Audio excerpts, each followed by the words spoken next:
Semifinal number 2 Euros का, जो कि आज रात को होने जा रहा है 12 बजे पाकिस्तान टाइम के मुताबिक। और ये होने जा रहा है दो टीमों के दरमियान, जो कि दोनों टीमें ही नेदरलैंड्स को तो मैं इतना कुछ नहीं कहूँगा, पर इंग्लैंड ने बहुत अंडर परफॉर्म किया just like France in this whole tournament. और इन दोनों के बीच में होने जा रहा है, और हमें कोई आइडिया नहीं है टू बी ऑनेस्ट कि इस मैच में क्या होने जा रहा है। बट नेवरदलेस आई थिंक ये मैच भी इंटरटेनिंग होगा, ये मैं कह सकता हूँ इन अ सेंस कि ये ऑब्वियसली स्पेन वर्सेस फ्रांस जैसी क्वालिटी वाला मैच नहीं है। बट देन अगेन ये मैच बहुत इंटरटेनिंग होगा इन टर्म्स ऑफ कि दोनों टीमें कहीं ना कहीं शिट हाउसरी कर रही हैं, दोनों टीमें कहीं ना कहीं मतलब बहुत ज़्यादा होल्ड करके रखती हैं दोनों टीमें। बट अगेन नेदरलैंड्स को मैं इसलिए दूंगा कि तो कोडी गैक्पो जो है वो ऑब्वियसली इस टूर्नामेंट के टॉप स्कोरर भी हैं and he is avail the opportunities. और नेदरलैंड्स को देन अगेन नेदरलैंड्स ने अगर सेट बैक करती है तो जब उनको चांसेस मिलते हैं वो उनको अवेल करते हैं बहुत अच्छे से, और फिनिश भी करते हैं और प्रेशराइज भी करते हैं ओपोनेंट को।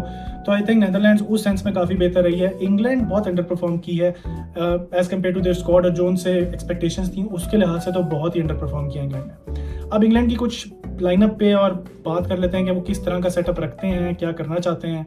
तो अगेन कभी वो अगर आप इनका सेटअप देखो अभी तो ये कुछ अजीब सा ही सेटअप बना देते हैं। साका कभी राइट विंग बैक खेल रहे हैं, कभी काइल वॉकर आ जाते हैं, कभी मिडफील्ड में ये शॉट हैं मिडफील्डर में, कभी मेनू खेलते हैं, बेलिंगम को आगे खिला रहे हैं, फोडन है, केन है। साका लिटरली लास्ट मैच में कोई राइट विंग बैक खेल रहे थे उस पोजीशन पे, ठीक है, और वॉकर को खिलाए जा रहे हैं। और फिर जहाँ पे राइट बैक पोजीशन पे जहाँ पे खेलना चाहिए आपके ट्रेंट को, तो ट्रेंट को वो सेंटर मिडफील्ड में उन्होंने कन्वर्ट कर दिया। फिर उन्होंने देखा कि ये नहीं चला तो मेनू को ले आए, जिसने थोड़ा सा बेहतर किया। बट देन अगेन ये मुझे लगता है कि England is one player short of their midfield, और उसकी वजह से। और आई थिंक अगर कहीं ना कहीं आई कैन अंडरस्टैंड कि बेलिंगम की गेम, स्पेशली अगर आप रियल मैड्रिड भी देखो तो बहुत आगे एडवांस खेलते हैं और वो आगे रन लेना पसंद करते हैं and he likes to go forward, likes to attack the goal post, which is understandable.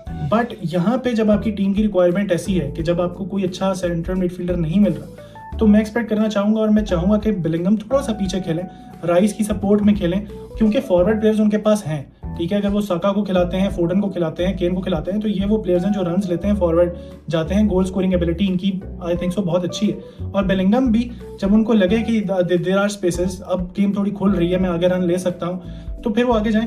But then again उनको कवर करने के लिए प्लेयर्स होने चाहिए पीछे। तो आई थिंक सो कि इंग्लैंड कहीं ना कहीं कुछ अपना सेटअप उनको भी समझ नहीं आ पा रहा, हमें भी समझ नहीं आ पा रहा कि वो क्या करना चाह रहे हैं। एंड जो मेन प्रॉब्लम इंग्लैंड की टीम का है वो यही है कि एक मिडफील्डर वो शॉट जा रहे हैं हर मैच के अंदर, ठीक है। सो मुझे समझ नहीं आ रही कि इंग्लैंड किस तरह से, but they are just surviving. वो तुक्के लगा रहे हैं, ठीक है। साउथगेट भी जो है शिट हाउसरी कर कर तुक्के लगा के कि आज इस प्लेयर को निकाल के उसको ले आता हूँ, जिसको निकाल के उसको ले आता हूँ, मतलब कुछ अलग ही चल रहा है इंग्लैंड के कैंप में। और मतलब इसकी वजह से इंग्लैंड बहुत ही होल्ड बैक रह रही है। सो इस मैच में वो क्या लाइनअप लाएंगे ये देखना बहुत इंटरेस्टिंग होगा कि इस मैच में वो किस तरह की लाइनअप से स्टार्ट करते हैं, कौन से प्लेयर्स लाते हैं, ठीक है। साका को किस पोजीशन पे खिलाते हैं, एक्चुअली वो फिर राइट विंग बैक खेलेंगे पीछे जाके या थोड़ा आगे फॉरवर्ड पोजीशंस लेंगे। हैरी केन शुरू में बहुत अच्छा खेल रहे थे, उसके बाद एकदम से थोड़ा गायब हो गए, वो सीडीएम की पोजीशन तक शिफ्ट कर जाते हैं। क्योंकि देन अगेन आप मेरी बात समझने की कोशिश करें, हैरी केन पीछे आता है, हैरी केन का क्या काम है पीछे आके सपोर्ट देने का, जबकि जहाँ पे जूड बेलिंगम है, जहाँ पे डेक्लन राइस हैं, जहाँ पे और प्लेयर्स को पोजीशंस ऑक्यूपाई करके आपको मैच बना के देना चाहिए। और हैरी केन की positioning is in the box और near the box. Harry Kane literally CDM position पे आके खेल रहा होता है, तो मैं हैरान हो रहा होता हूँ कि व्हाट्स गोइंग ऑन, और फिर ऑब्वियसली गोल्स कैसे स्कोर होंगे। सो ये बेसिक सा स्ट्रक्चरल प्रॉब्लम है जो कि सॉल्व करना है गैरेथ साउथगेट को। अगर वो आज कर पाते हैं तो obviously England are the favourites. पर अगर वो इसी तरह का हक देते हैं फिर से और इसी तरह के प्लेयर्स को, और यही कुछ भी लाइनअप बना के जो उनका दिल करे, रात को ख्वाब आया कि जी 3 एट द बैक खिलाता हूँ, तो 3 एट द बैक खिला दिया। सुबह उठ के सोचा नहीं यार 4 कर देता हूँ, बैक 4 कर देता हूँ, बैक 4 कर दिया। फिर सुबह उठा, दोपहर हुई, शाम हुई, मैच का टाइम आ रहा है, तो सोचा कि नहीं एक काम करता हूँ, ट्रेंट को राइट बैक से उठा के सेंटर मिडफील्ड में ले आता हूँ, तो वो कर दिया। फिर मैच के से 5 मिनट पहले ख्याल आया कि नहीं एक काम करता हूँ, ट्रेंट को बाहर ही कर देता हूँ, तो ट्रेंट को बाहर कर दिया, मेनू को ले आए अंदर। सो कुछ समझ नहीं आ रही कि वो क्या करना चाह रहे हैं Southgate. So Southgate has to come up with a clear plan और प्रॉपर रोल दें अपने टीम को। और ये नहीं कि हड़बड़ाहट हो रही है कि अब क्या करना है, और 40-50 मिनट पे आप जब 1 डाउन चले जाओ, 2 डाउन चले जाओ, तो फिर आप चेंजेस कर रहे हो। सो ये चीज़, और हमने देखा है इंग्लैंड किस तरह बचती बचाती आई है, कभी उनको बेलिंगम गोल करके बचा रहे हैं, कभी कोई बचा रहा है। सो मतलब they have to come up with a clear plan, clear vision होना चाहिए, हर प्लेयर को अपना रोल पता होना चाहिए। जैसे कि हमने अभी थोड़ी देर पहले स्पेन की टीम को डिस्कस किया, तो आई थिंक स्पेन की सबसे बड़ी एबिलिटी है और एक प्लस पॉइंट है कि उनके प्लेयर्स को पता है कि उनका रोल क्या टीम है और वो उसके लिहाज से खेल रहे हैं। खैर इस वीडियो को थोड़ा शॉर्ट रखने के लिए मैं अब बात करते हैं नेदरलैंड्स की टीम के ऊपर, ठीक है। तो नेदरलैंड्स की अगर हम टीम देखें तो मेम्फिस डिपाई स्टार्ट करते हैं, स्ट्राइक कोडी गैक्पो जो कि अभी तक के टॉप स्कोरर चल रहे हैं, शावी सिमन्स जो कि बहुत ही आउटक्लास खेल रहे हैं, इस टीम में बहुत अच्छा परफॉर्म कर रहे हैं, ठीक है। मिडफील्ड में अगेन इनके पास शाउटन है, राइंडर्स हैं। अगर बैक फोर की बात करें, आके है ऑब्वियसली, वैन डाइक है, डिवरीज है, डम्फ्रीज है। सो इनकी टीम बहुत अच्छा बैलेंस बना के चल रही है आई थिंक, और ये अपनी उस कोर स्ट्रेंथ पे खेलता है। अब देखें इस टीम में जो विजन है प्लेयर्स का वो क्लियर है। अगर ये 1-0 डाउन भी जा रहे हैं तो ये फाइट मार रहे हैं, ये आके गोल मार देते हैं, ठीक है। किसी भी तरह क्रॉसेस इतने डेंजरस खेल रहे हैं ये लोग क्रॉसेस पे, आई मीन इनकी जो एक स्ट्रेंथ वाला एरिया बन चुका है वो कहीं ना कहीं क्रॉसेस, और ये सेंट्रल मिडफील्ड को जो ऑक्यूपाई कर रहा है शावी सिमन्स आके, तो ये इतना अच्छे से अपने आप को निखार के खेल पा रहे हैं कि जिसकी वजह से इनका मैच, इनकी जो गेम प्ले एबिलिटी है वो और उठ के वापस आए। अगर आप फॉर्म गाइड देखें तो फॉर्म गाइड के अंदर भी अगर आप देख लो तो इन्होंने एक मैच हारा है, ठीक है।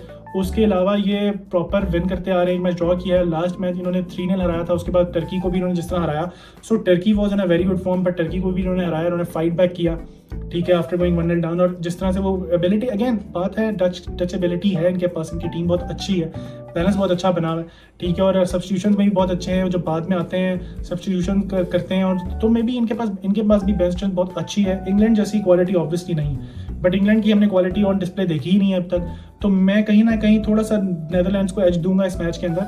और इंग्लैंड की अगर हम फॉर्म गाइड देखें तो वो देखें 0-1 जीते थे, ठीक है, उसके बाद ड्रॉ करके पेनल्टीज में जाके जीते, फिर मतलब ड्रॉ किया, फिर 2-1 जीते, फिर ये स्विट्जरलैंड के साथ जो उनकी परफॉर्मेंस थी, जो वो पेनल्टी शूट आउट पे जाके, तो मतलब कुछ समझ नहीं आ रही कि इंग्लैंड क्या करना चाह रही है। और अटैक जितना अच्छा इनका होना चाहिए, मतलब they should be the favourites to win this Euros, but उन्होंने अभी तक अगेन फ्रांस के साथ उनका squad, France, Germany, England, Spain, ये चारों ही बहुत फेवरेट टीमें थी, बट आई थिंक इंग्लैंड बहुत ही अंडर पार परफॉर्म कर रही है as compared to what their squad is, ठीक है। और क्यों वो कहीं ना कहीं Gareth Southgate has to take a blame, पर वही बात है कि no one is taking the blame, no one is taking the responsibility, but let's see tonight क्या होता है।